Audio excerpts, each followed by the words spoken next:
আল্লাহুম্মা রাব্ব হাযিহি দাওয়াতি তাম্মা ওয়াস-সালাতিল কাইমা আতি মুহাম্মাদানিল ওয়াসিলাতা ওয়াল ফাদিলা ওয়াদ-দারাজাতার রাফিআ ওয়াবআসহু মাকামান মাহমুদান আল্লাযী ওয়া'আদতাহু ইন্নাকা লা তুখলিফুল মিআদ।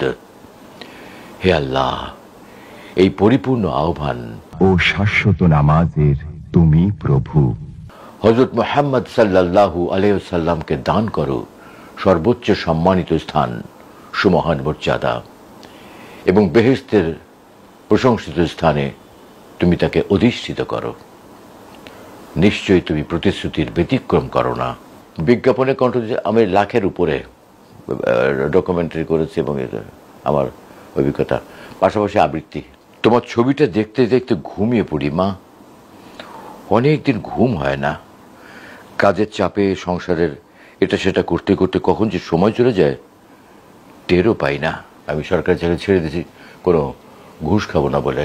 আমি আমার জীবনের শ্রেষ্ঠ কাজ যদি বলি, পবিত্র কোরআনের 30 পারা কোরআনের তর্জমা আমি করেছি। এটা এখান থেকে ওই 80 দশকে, যতদিন আল্লাহ হায়াত রেখেছেন আমি আল্লাহর পথে থাকতে চাই। আমি অন্যায়কে প্রশ্রয় দিতে চাই না কখনো। বহু মানুষ আমাকে ভালোবাসে, বহু মানুষ আমাকে শ্রদ্ধা করে, আমি তাদের কাছে সত্যি কৃতজ্ঞ। আমি আল্লাহর কাছে শুকর করি, কৃতজ্ঞ আমি। দর্শক, আমার সঙ্গে রয়েছেন একজন গুণী মানুষ, সৈয়দ ইসমত তোহা। অনেকে হয়তো এইভাবে চিনবেন, 90-এর দশকে বিটিভিতে আজান শেষে যে দরাজ কণ্ঠের দোয়া শুনতেন, সেই ভয়েসটি সেটি কিন্তু ইসমত তোহার। ভাই কেমন আছেন?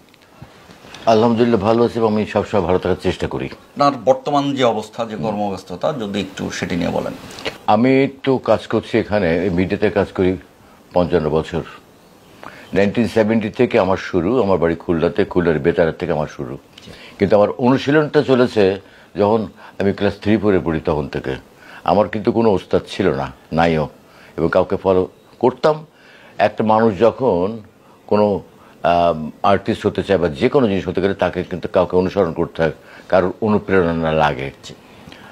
তো আমারও এরকম ছিল, কিন্তু সেটা তাকে আমি কখনো চোখে দেখিনি। আমি তার কণ্ঠ শুনে মুগ্ধ হয়ে তার মতো করে পড়ার চেষ্টা করতাম।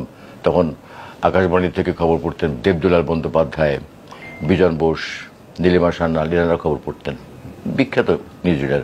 তো জীবন বোসের খবরটা আমার কাছে খুব আকর্ষণীয় মনে হতো। আমাকে ওনার কণ্ঠ আমাকে অনুপ্রাণিত করেছে, এবং আমি তার মতো করে পড়ার চেষ্টা করতাম।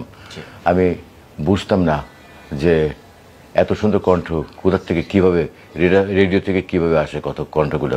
তখন তো বিটিভি অত ছিল না, বিটিভি মানুষ দেখতো, সবার বাসায় টিভি ছিল না। আমার বাবা খুব শৌখিন মানুষ ছিলেন, তো ওই শৌখিন মানুষের শৌখিনতার কারণেই আমাদের বাসায় সব কিছুই তখন আব্বা করতেন আর কি। তো রেডিও শুনতাম তখনকার। আমরা যেমন এখন রেডিও খুললেই শুনতে পাই, শব্দ পাই, তখন রেডিও খোলার, যদি আপনি 7টার খবর শোনেন তাহলে আপনাকে 7টা বাজতে 2-3 মিনিট আগে খুলতে হবে। ভিতরে কতগুলো বাল্ব জ্বলবে, তারপর আপনি রেডিওর শব্দটা শুনতে পাবেন।